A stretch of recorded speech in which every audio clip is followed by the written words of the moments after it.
Hello दोस्तों, good morning, happy new year, शुभ सवार। दोस्तों, ધોરણ 12 ની અંદર આપણે હવે ચેપ્ટર નંબર 4 રાસાયણિક ગતિકી ચેપ્ટર સ્ટાર્ટ કરીએ છીએ। રાસાયણિક ગતિકીને કહેવાય કેમિકલ કાઇનેટિક્સ। દોસ્તો, ગ્રીક શબ્દ કાઇનેસિસ, ગ્રીક શબ્દ kinesis, it is Greek word. ગ્રીક શબ્દ કાઇનેસિસ ઉપરથી કાઇનેટિક્સ શબ્દ ઉતરી આવ્યો છે અને કાઇનેટિક્સ નો મતલબ થાય ગતિ અથવા ચલન। તો આપણે આ ચેપ્ટરમાં રાસાયણિક ગતિકી વિશે અભ્યાસ કરવાનો છે। દોસ્તો, કોઈ પણ રસાયણ શાસ્ત્રી હોય, કોઈ પણ રસાયણ શાસ્ત્રી હોય, કોઈ પણ રસાયણ શાસ્ત્રી હોય, એને હંમેશા ત્રણ બાબત ઉપર અભ્યાસ કરવાનો હોય। કોઈ પણ રસાયણ શાસ્ત્રી હંમેશા ત્રણ બાબતો પ્રત્યે ચિંતિત હોય। કઈ ત્રણ બાબતો પ્રત્યે ચિંતિત હોય? તો પહેલામાં પહેલી વાત એ કે મોંઘા પ્રક્રિયકો સારું ચાલો લીધા, તો આ પ્રક્રિયકોને પ્રક્રિયા કરાવવા માટે મિક્સ કરવામાં આવે તો પહેલા એના મગજમાં પ્રશ્ન એ થાય કે સાલો આપણે એટલો બધો ખર્ચો કરીએ છીએ પણ પ્રક્રિયા થશે કે નહીં, પ્રક્રિયા થશે કે નહીં, એ પહેલો એના મનમાં પ્રશ્ન આવે। એટલે પહેલી બાબત કઈ? પ્રક્રિયા થશે કે નહીં, આ પહેલો બાબત। બીજી બાબત, ચલો પ્રક્રિયા થશે એવી એને સમજણ પડે તો મગજમાં બીજી ઘંટી વાગે, પ્રક્રિયા થશે તો નિપજ કેટલી મળશે, નિપજ કેટલી મળશે। અને ત્રીજી બાબત, ચાલો પ્રક્રિયા થાય છે, નિપજે વધુ મળે છે, પણ અતિ મહત્વનો પ્રશ્ન ઈ કે નિપજ મળશે તો કેટલા સમયમાં મળશે, એટલે કે પ્રક્રિયા કેટલા સમયમાં પૂર્ણ થશે, પ્રક્રિયા કેટલા સમયમાં પૂર્ણ થશે। પ્રક્રિયા કેટલા સમયમાં પૂર્ણ થશે એનો મતલબ શું થાય? પ્રક્રિયાનો વેગ। ઓકે, તો આ ત્રણ બાબત પ્રત્યે કોઈ પણ રસાયણ શાસ્ત્રી ખૂબ જ ચિંતાતુર હોય। હવે પહેલી વાત, પ્રક્રિયા થશે કે નહીં એની માહિતી તમને લોકોને મળે ઉષ્માગતિશાસ્ત્ર તરફથી। ક્યાંથી મળે? ઉષ્માગતિશાસ્ત્ર। દોસ્તો, તમે લોકો ભણ્યા છો ઉષ્માગતિશાસ્ત્રનો બીજો નિયમ કે આપમેળે થતી પ્રક્રિયામાં હંમેશા વિશ્વની એન્ટ્રોપી વધે અને પ્રણાલીની મુક્ત ઉર્જા ઘટે। તો જો પ્રક્રિયામાં તમે ડેલ્ટા જી ની કિંમત ગણો અને લેસ ધેન 0 આવે તો એ પ્રક્રિયા થશે। તમને બધાને ખબર છે પ્રક્રિયા થશે એટલે કે આપમેળે થશે। ડેલ્ટા જી ગ્રેટર ધેન 0 હોય તો પ્રક્રિયા થશે નહીં, પ્રક્રિયા થશે નહીં। અને ડેલ્ટા જી ની કિંમત 0 હોય તો પ્રક્રિયા શેમાં રહેશે? સંતુલનમાં। ટૂંકમાં કોઈ પ્રક્રિયા થશે કે નહીં એનો આન્સર તમને કોણ આપી દેશે?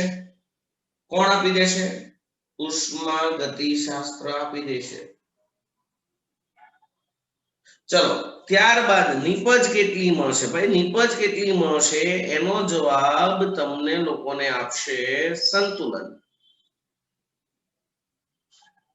સંતુલન અથવા તમે ઉષ્માગતિશાસ્ત્ર પણ કહી શકો, કારણ કે તમારી પાસે સૂત્ર છે delta G 0 is equal to minus RT ln Kc। K એટલે સાંદ્રતા સંતુલન અચળાંક। K ની કિંમત જેટલી વધુ એમ નિપજ વધુ, એનો મતલબ એવો થયો કે k ની કિંમત જેટલી મોટી હશે એમ પ્રક્રિયા પૂર્ણ થવાના અનુસંધાનમાં હશે. બરાબર. એટલે તમને ઉષ્માગતિશાસ્ત્ર અને સંતુલન ઉપરથી તમને આ બે બાબતનો ખ્યાલ આવી ગયો. પ્રક્રિયા થશે કે નહીં? હા, થાય છે. ચાલો, તો નિપજ વધુ મળશે કે નહીં? હા, નિપજ પણ વધુ મળે છે. પણ ત્રીજો અતિ મહત્વનો પ્રશ્ન, પ્રક્રિયા કેટલા સમયમાં પૂર્ણ થશે? આ વાતનો ખ્યાલ તમને લોકોને આપશે કોણ? રાસાયણિક ગતિકી. આમ દોસ્તો, ઉષ્માગતિશાસ્ત્ર અને રાસાયણિક ગતિકી છે એકબીજાથી તદ્દન અલગ, પણ છે એકબીજાના પૂરક. એકબીજા વગર એને ચાલે નહીં. ખબર પડી? તો 2 માર્કમાં ક્વેશ્ચન પૂછાય, ઉષ્માગતિશાસ્ત્ર અને રાસાયણિક ગતિકી એકબીજાથી અલગ છે પણ એકબીજાના પૂરક છે. સમજાવો. તો લખવાનું કે કોઈ પણ રસાયણશાસ્ત્રીને હંમેશા 3 બાબતો પ્રત્યે વધારે ચિંતિત હોય. એક, પ્રક્રિયા પૂર્ણ થશે કે નહીં? પ્રક્રિયા થશે તો નિપજ કેટલી મળશે? અને લાસ્ટ, પ્રક્રિયાના વેગ વિશેની માહિતી. એમાં પ્રક્રિયા થશે કે નહીં તે કોના દ્વારા ખબર પડે? ઉષ્માગતિશાસ્ત્ર. ઉષ્માગતિશાસ્ત્રના બીજા નિયમ પ્રમાણે ડેલ્ટા જી ની કિંમત લેસ ધેન 0 હોય તો પ્રક્રિયા થશે. જે કન્ડિશનમાં તમે પ્રક્રિયા કરો છો એ કન્ડિશન માટે ડેલ્ટા જી ની કિંમત ગણો અને એની કિંમત 0 કરતા નાની હોય તો પ્રક્રિયા થશે. જો 0 કરતા મોટી હોય તો પ્રક્રિયા થશે નહીં, અને 0 હોય તો સંતુલન. સારું, ચાલો, ડેલ્ટા જી ની કિંમત ઋણ આવે છે તો પ્રક્રિયા થશે, એટલે તમે પ્રક્રિયા કરશો. તો નિપજ કેટલી મળશે એના માટે તમે ગણશો સંતુલન અચળાંક કે. નિપજ કેટલી મળશે એના માટે તમે ગણશો સંતુલન અચળાંક કે. ગણશો સંતુલન અચળાંક કે. k ની કિંમત જેટલી મોટી હોય એમ નિપજ વધુ મળે. અને લાસ્ટ, હવે ત્રીજી બાબત, સારું ચાલો, પ્રક્રિયા પણ થાય છે, નિપજ પણ વધારે મળે છે, પણ કેટલા સમયમાં? આપણે જે નિપજ 1 કલાકમાં જોતી હોય એ 15 વર્ષે મળે તો કંપનીને ફાયદો થાય? ના થાય. કોઈ પણ કંપની હોય એ શું વિચારે? પ્રોડક્શન જલ્દી થવું જોઈએ, પ્રોડક્શન ફાસ્ટ થવું જોઈએ, પ્રોડક્શન સસ્તું થવું જોઈએ અને પ્રોડક્શન વધુ થવું જોઈએ. જલ્દી થવું જોઈએ, વધુ થવું જોઈએ અને સસ્તું પણ થવું જોઈએ અને ઓછા સમયમાં થવું. તો પ્રક્રિયા કેટલા સમયમાં પૂર્ણ થશે એના વિશેની માહિતી માત્ર ને માત્ર કોણ આપે? રાસાયણિક ગતિકી. અને આ 3 પ્રશ્નો તો એકબીજાના ઇક્વિવેલન્ટ છે, એની જરૂર તો પડે. આમ ઉષ્માગતિશાસ્ત્ર અને રાસાયણિક ગતિકી એકબીજાથી અલગ છે પણ એકબીજાના પૂરક છે. ખબર પડે છે બધાને? ઓકે, ચાલો નેક્સ્ટ દોસ્તો આપણે ક્વેશ્ચન મળીએ છીએ. પ્રક્રિયા પૂર્ણ થવાના અનુસંધાનમાં પ્રક્રિયાના પ્રકાર સમજાવો. પ્રક્રિયા પૂર્ણ, ચૂર્ણ નથી, પૂર્ણ છે. પ્રક્રિયા પૂર્ણ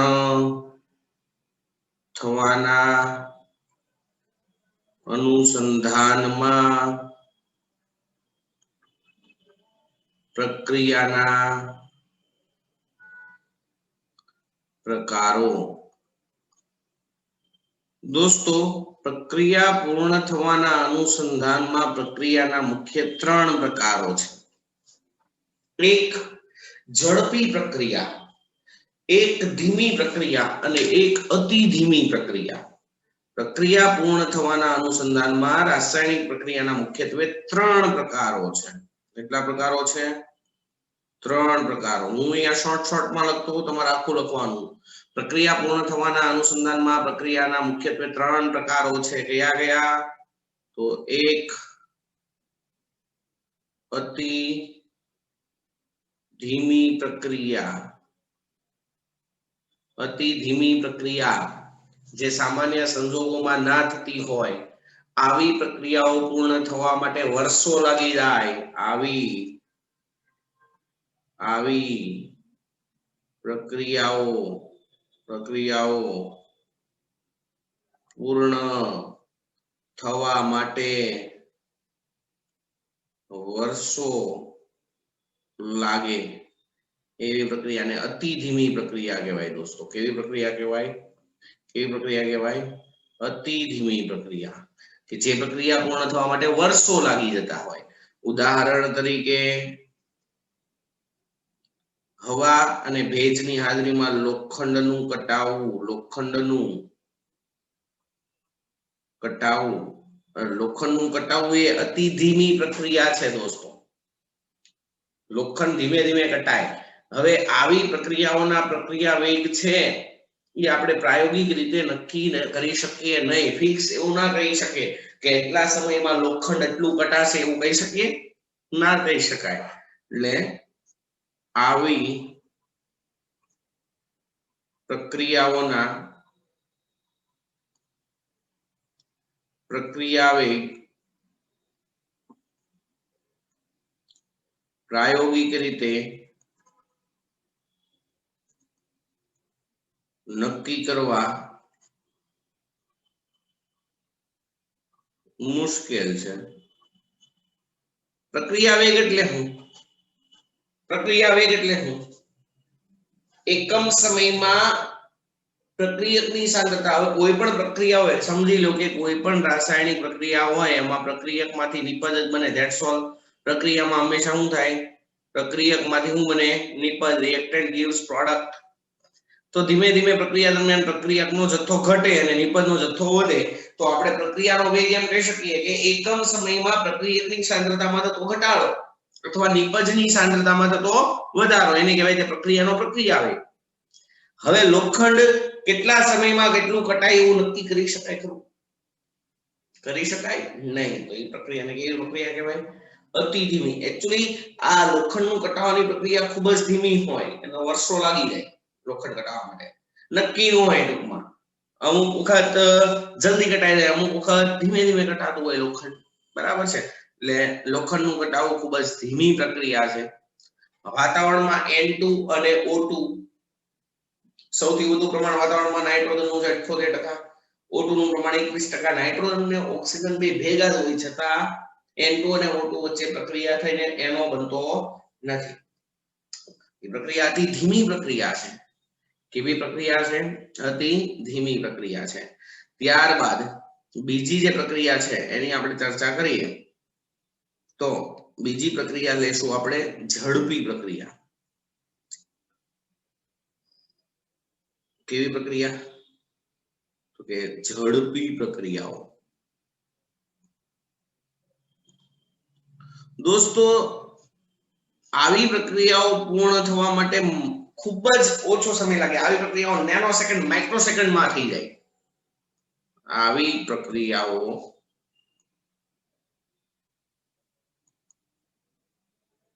પૂર્ણ થવા માટે નેનો સેકન્ડ અથવા માઇક્રો સેકન્ડ જેટલો ટાઈમ લાગે. નેનો સેકન્ડ અથવા માઇક્રો સેકન્ડ લાગે. એટલે ઇન્સ્ટન્ટલી પ્રક્રિયાઓને મિક્સ કરો સીધી નિપજ મળે, પ્રક્રિયાઓને મિક્સ કરો સીધી પ્રક્રિયા થાય. એવી પ્રક્રિયાને કહેવાય ઝડપી પ્રક્રિયાઓ. ઉદાહરણ તરીકે કોઈ પણ આયોનીય પ્રક્રિયાઓ હોય, એસિડ બેઝ તટસ્થીકરણ NaOH + HCl, તો એની વચ્ચે પ્રક્રિયા થઈને સીધું શું બને? તરત ને તરત NaCl + H2O બને. આવી આયોનીય પ્રક્રિયાઓ હોય. કેવી પ્રક્રિયાઓ? આયોનીય પ્રક્રિયાઓ. એ ખૂબ જ ઝડપી પ્રક્રિયા હોય. બરાબર છે? AgNO3 હોય, એમાં NaCl નું દ્રાવણ નાખો તો AgCl ના અવક્ષેપ મળે અને બીજું શું દૂર થાય? NaNO3. દોસ્તો આવી પ્રક્રિયા થવા માટે નેનો સેકન્ડ અથવા માઇક્રો સેકન્ડ લાગે. એટલે આવી પ્રક્રિયાઓના પ્રક્રિયા વેગ પ્રાયોગિક રીતે નક્કી કરવા મુશ્કેલ છે. આવી પ્રક્રિયાઓના પણ પ્રક્રિયા વેગ प्रायोगिक रीते नक्की करवा मुश्किल है, कारण के इंस्टंटली माइक्रोसेकंड विथिन सेकंड रिएक्शन थई जाय, बराबर है। અને લાસ્ટ ધીમી પ્રક્રિયાઓ, ધીમી પ્રક્રિયાઓ, ધીમી પ્રક્રિયાઓ કોને કહેવાય? ધીમી પ્રક્રિયાઓ સામાન્ય રીતે આવી પ્રક્રિયાઓના પ્રક્રિયાવેગ પ્રાયોગિક રીતે નક્કી થાય, આવી પ્રક્રિયાઓના પ્રક્રિયાવેગ प्रायोगिक रीते नक्की करी शकाय, आवी प्रक्रियाओना प्रक्रियावेग प्रायोगिक रीते नक्की करी शकाय। जनरली उद्योगोमां थती प्रक्रियाओ याद राखजो, उद्योगोमां थती प्रक्रिया, कारण के इंडस्ट्रियलिस्ट होय एने बधी खबर होय के आ प्रक्रियाओ એટલા પ્રમાણમાં મિક્સ કરો તો એટલા સમયમાં ને એટલી નિપજ મળે, बराबर है। એટલે ઉદ્યોગોમાં થતી તમામ પ્રક્રિયાઓ, ઉદ્યોગોમાં થતી પ્રક્રિયાઓ કેવી પ્રક્રિયા ગણાય? ધીમી પ્રક્રિયા ગણાય।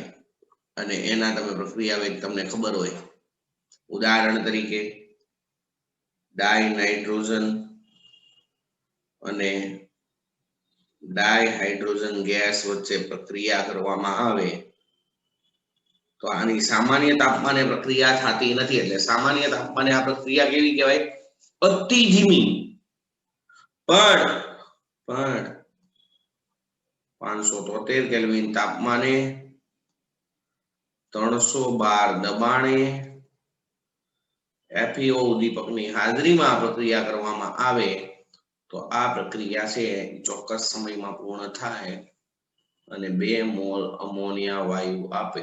आ प्रक्रिया केवी थाय? धीमी प्रक्रिया। इंडस्ट्रियल प्रक्रिया होय आने हेबर पद्धति कहेवाय, तमने बधाने खबर छे। उद्योगोमां कोई प्रक्रिया थती होय ए तमाम प्रक्रियाने आपणे केवी प्रक्रिया करशुं? धीमी प्रक्रिया, कारण के उद्योगोमां प्रोडक्शन ने ध्यानमां लेवानुं होय, प्रक्रिया કેટલા સમયમાં પૂર્ણ થશે એ બધી તમામ વસ્તુને ધ્યાનમાં લેવાની હોય। પડી ખબર? એટલે પ્રક્રિયા પૂર્ણ થવાના અનુસંધાનમાં પ્રક્રિયાના પ્રકાર પૂછે તો મુખ્ય 3 પ્રકાર લેવાય। એક અતિ ધીમી પ્રક્રિયા, બીજી ઝડપી પ્રક્રિયા અને ત્રીજી ધીમી પ્રક્રિયા। એમાં આપણે માત્ર ને માત્ર આ ચેપ્ટરમાં રાસાયણિક ગતિકીનો અભ્યાસ કરવાનો છે, એટલે આ ચેપ્ટરમાં જે કાંઈ પણ પ્રક્રિયા પૂછું बधी ज प्रक्रिया ने आपणे शामां लेशुं? धीमी प्रक्रियामां लेशुं। Any problem? आयोनीय प्रक्रिया होय केवी होय? खूब ज झड़पी होय। आवडे? आवडे। झड़पी प्रक्रिया ने त्वरित प्रक्रिया पण कहेवाय। केवी प्रक्रिया कहेवाय? त्वरित प्रक्रिया पण कहेवाय। Any problem? चलो नेक्स्ट क्वेश्चन लઈએ મિત્રો। प्रक्रियाना वेगना आधारे प्रक्रियाना प्रकार। बहुत सिंपल वस्तु छे, सवालमां आवुं कई पूछाय एवुं लागतुं नथी, पण तमारी पासे नॉलेज होवुं जोईए। प्रक्रियाना वेगना आधारे प्रक्रियाना प्रकार। ओके,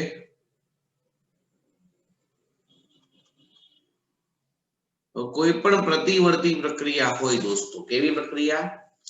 प्रतिवर्ती प्रक्रिया। तो प्रतिवर्ती प्रक्रियामां प्रक्रियकमांथी निपजे बनतुं होय अने निपजमांथी प्रक्रियके बनतुं होय। तो धारो के कोई प्रतिवर्ती प्रक्रिया आवी छे, धारो के कोई प्रतिवर्ती प्रक्रिया आवी छे, R reversibly gives P। R એટલે રિએક્ટન્ટ થાય, રિએક્ટન્ટ એટલે શું થાય? પ્રક્રિયક। રિએક્ટન્ટ એટલે શું થાય? પ્રક્રિયક। અને P એટલે પ્રોડક્ટ, પ્રોડક્ટ એટલે શું થાય? નિપજ। તો દોસ્તો प्रतिवर्ती प्रक्रियामां 2 प्रकारनी प्रक्रिया थाय, पुरोगामी प्रक्रिया અને प्रतिगामी प्रक्रिया। चलो, प्रक्रियकमांथी निपज बने એને કઈ પ્રક્રિયા કહેવાય? પુરોગામી પ્રક્રિયા કહેવાય. તમારે આવું લખવાનું છે, શોર્ટમાં નહીં, આખું. પ્રક્રિયકમાંથી નિપજ બનવાની પ્રક્રિયાને પુરોગામી પ્રક્રિયા કહેવાય. નિપજમાંથી પ્રક્રિયક બનવાની પ્રક્રિયાને પ્રતિગામી પ્રક્રિયા કહેવાય. પ્રતિગામી પ્રક્રિયા કહેવાય. અને આ બંને ક્રિયા જ્યારે એક સાથે થતી હોય, પ્રક્રિયકમાંથી નિપજ બનતો હોય અને નિપજમાંથી પ્રક્રિયક બનતો હોય, તો એવી પ્રક્રિયાને પ્રતિવર્તી પ્રક્રિયા કહેવાય. એટલે આ પ્રતિવર્તી પ્રક્રિયા જે છે, પ્રતિવર્તી પ્રક્રિયા, એમાં બંને ક્રિયા થાય. બરાબર છે? પ્રતિવર્તી પ્રક્રિયામાં પુરોગામી પ્રક્રિયા થતી હોય એટલે પ્રક્રિયકમાંથી નિપજ બનતું હોય અને નિપજમાંથી પાછો પ્રક્રિયક બનતો હોય, એને પ્રતિગામી પ્રક્રિયા કહેવાય. તો જો પુરોગામી પ્રક્રિયાનો વેગ, જો પુરોગામી પ્રક્રિયાનો વેગ, એને આપણે કહીએ velocity of forward reaction, VF હોય, અને પ્રતિગામી પ્રક્રિયાનો વેગ, એને આપણે કહીએ વેલોસિટી ઓફ રિવર્સ રિએક્શન અથવા બેકવર્ડ રિએક્શન, એને વીઆર તરીકે દર્શાવે અથવા વીબી તરીકે દર્શાવે. ઓકે, પુરોગામી પ્રક્રિયાનો વેગ વીએફ હોય અને પ્રતિગામી પ્રક્રિયાનો વેગ વીઆર હોય તો ત્રણ પ્રકારની શક્યતા ઉદ્ભવે. તો ત્રણ શક્યતાઓ ઉદ્ભવે. કઈ કઈ? પહેલી, જો VF is greater than VR હોય, એટલે કે પુરોગામી પ્રક્રિયાનો વેગ પ્રતિગામી પ્રક્રિયાના વેગ કરતા વધુ હોય. જો પુરોગામી પ્રક્રિયાનો વેગ એટલે પ્રક્રિયકમાંથી નિપજ બનવાની પ્રક્રિયા ઝડપથી થતી હોય, નિપજમાંથી પ્રક્રિયક બનવાની પ્રક્રિયા ધીમે થતી હોય, તો વધુ નિપજ મળે. પુરોગામી પ્રક્રિયાનો વેગ પ્રતિગામી પ્રક્રિયાના વેગ કરતા વધુ હોય તો હું એમ કહી શકું, નિપજ વધુ મળે. બરાબર છે? સેકન્ડ, જો VF is less than VR હોય, એટલે પ્રતિગામી પ્રક્રિયા ફાસ્ટ થતી હોય પુરોગામી કરતા, તો નિપજનું પ્રમાણ ઓછું હોય. જો પુરોગામી પ્રક્રિયાનો વેગ પ્રતિગામી પ્રક્રિયાના વેગ કરતા ઓછો હોય તો તેટલા જ સમયમાં, પહેલા જેટલો સમય લીધો તો તેટલા સમયમાં, તો નિપજ ઓછી મળે. ખબર પડી? સમય કોન્સ્ટન્ટ લીધો. જો પુરોગામી પ્રક્રિયાનો વેગ વધારે હોય તો ધારો કે 5 મિનિટનો ટાઈમ લીધો હોય તો 5 મિનિટમાં વધુ નિપજ મળે. પ્રતિગામી પ્રક્રિયાનો વેગ વધારે હોય તો 5 મિનિટમાં જે નિપજ મળવી જોઈએ એના કરતા ઓછી નિપજ મળે. અને લાસ્ટ, ત્રીજું, જો VF is equal to VR હોય, એટલે કે પુરોગામી પ્રક્રિયા, જો પુરોગામી પ્રક્રિયા અને પ્રતિગામી પ્રક્રિયાના વેગ સમાન હોય, જો પુરોગામી પ્રક્રિયા અને પ્રતિગામી પ્રક્રિયાના વેગ સમાન હોય તો તેવી પ્રક્રિયા સંતુલનમાં રહેશે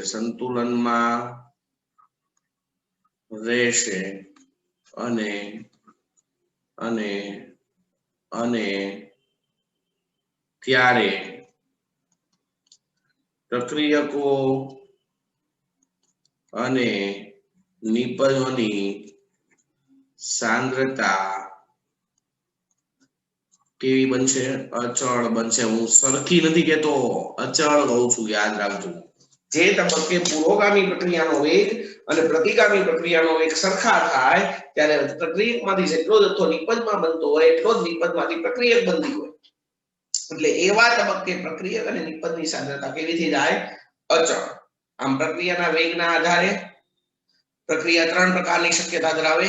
Vf is greater than Vr, Vf is less than Vr અને Vf is equal to Vr. અને પ્રોબ્લેમ તો આજના દિવસ માટે તમારે એટલી તૈયારી કરવાની છે. આવતીકાલે આપણે નવા લેક્ચરમાં નવું ભણશું. ઓકે, ચાલો, ઓલ ધ બેસ્ટ.